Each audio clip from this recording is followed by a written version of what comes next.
Succession planning is the key to ensuring your organization stays strong, resilient, and ready to fill crucial positions when needed.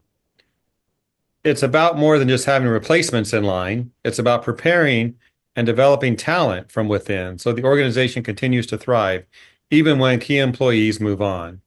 Because let's face it, no one is indispensable and staff changes happen, usually at the time you least expect it and when it's super inconvenient. And when that happens, we need expert help because staffing is so important. So I'm pleased to welcome Chuck Violand to our program today. Chuck has the solution. Hi, Chuck. Hey Jeff, how you doing? Doing good. Hey, we are cranking it out, Chuck. Every chapter is an episode. Forging Dynasty Businesses. We are going to talk about chapter 10. And wow. Yeah, chapter 10. Positional success planning. A fantastic topic because I think, Chuck, this might be one of those things that may get ignored a bit. But Yep. let's start out here. We Yep. need a good sports analogy to kick off today's episode. I think I've got one, Jeff. Let's hear it. Yeah. Now, this one goes back a few years, but I think that most of our viewers are going to recognize a few of the names. So it's September 23rd of 2001, and the New England Patriots are playing the New York Jets. New England's starting quarterback, Drew Bledsoe, gets injured in the game and is replaced by a rookie quarterback named Tom Brady. Now, Brady goes on to win the game and to lead the New England Patriots the rest of the season and then to a Super Bowl victory. And as they say, the rest is history. So as you can imagine, the U.S. military also has their own version of succession planning, with the most basic being having somebody ready to step up if a commanding officer goes down in battle. Now, rarely is business a matter of life or death, but succession planning is still mighty important. And a lot of this comes down to bench strength. How strong are the people in your company? And who's capable of stepping up if somebody leaves? And Jeff, this has to do with all the positions in your company, not just technicians. It includes salespeople, bookkeepers, office managers, operations people, everybody. Well, thanks for that, Chuck. We all love a good sports analogy. Poor Drew Bledsoe. Yeah. Of course, he's responsible for Tom Brady, I guess, in a way. Let's talk about this. What are some common succession planning weaknesses, Chuck, that you see that can be devastating to a company or an organization?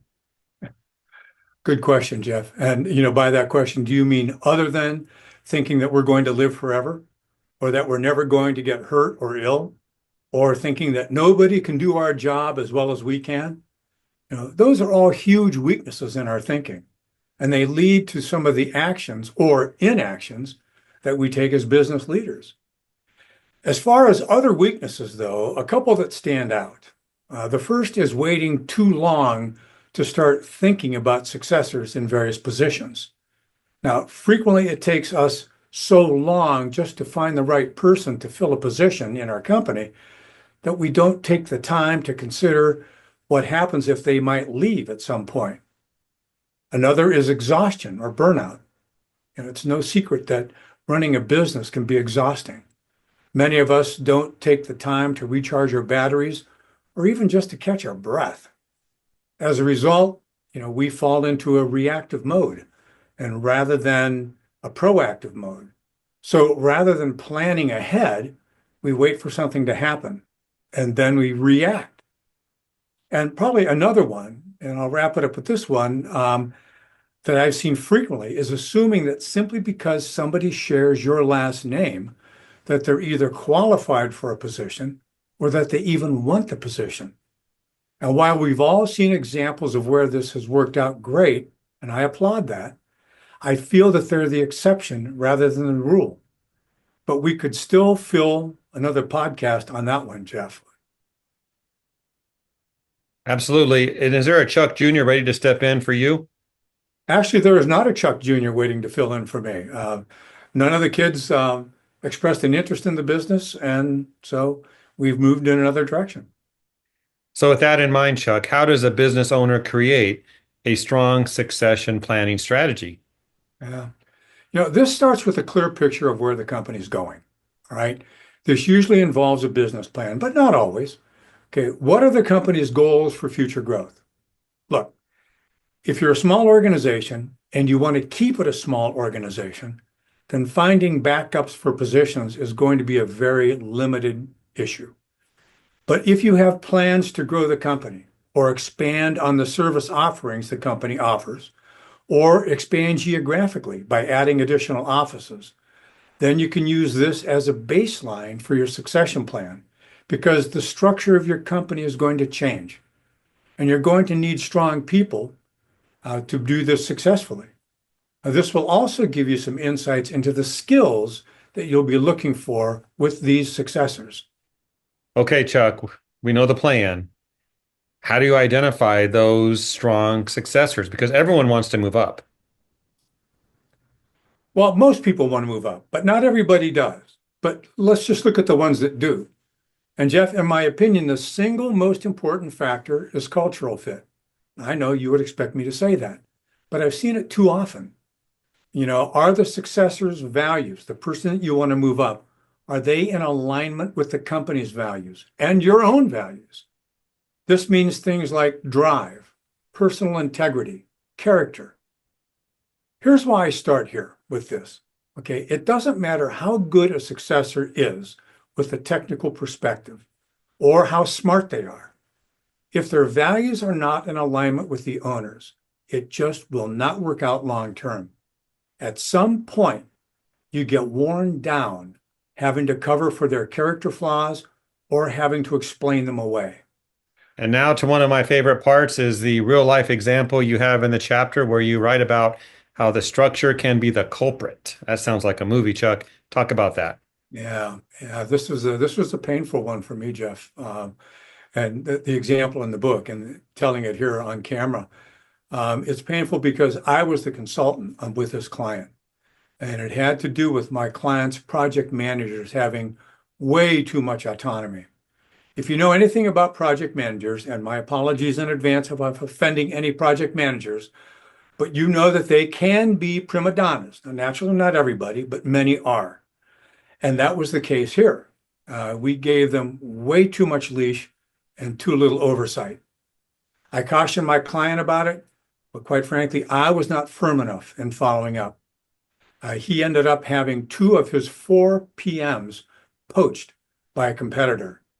And when they left, they took their customers and all that revenue with them to the competitor. Jeff, that hurt bad. It nearly sank the company. It was very scary, but it didn't sink the company. And it is a testament to my client and his combination of grit, personal character, fortitude, and perseverance that he fought back and saved the company. And I am pleased to say that the company is in a much better position now. Well, Chuck, thank you for that confession. It sounded like it hurt, but it turned out okay in the long run. It did hurt, but yeah, it did turn out well. So once changes are made, the succession plan triggers have been pulled. How do you know it's the best move? How do you monitor that, Chuck? To start with, Jeff, there are no guarantees that a successor is going to work out. People move on for lots of different reasons. Some are completely out of our control. People's spouses might get offered a job in a distant city, so they have to move. People get sick or injured. Some people just decide to move on with their careers. These are actually part of the reason for positional succession plans in the first place, right? So, how do you monitor the succession?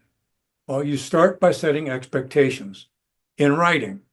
And again, this can be part of a strategic plan, or it can just be part of a job expectation. But it also involves how the job of the owner or the person who's managing that successor changes, because now it places greater emphasis on mentoring, coaching, and monitoring progress. It involves scheduled meetings as well as informal meetings, tons of conversations and communication, candor, transparency, and vulnerability on both parts. Well, Chuck, thank you for all this today. Hopefully, those watching will get their succession plan in place. But let's wrap up with your final words of advice. Start with an understanding that at some point, both you and your workers are going to need successors in your positions. It isn't if, it's when. So start early. Don't wait until something happens or somebody decides to leave. Be proactive. Just like with any board game or sport, Jeff, always think 2 moves ahead. What happens if somebody leaves or goes down? How do I backfill that position? And finally, don't be surprised if your positional succession plan turns out to be a better employee retention tool than it is an employee replacement tool.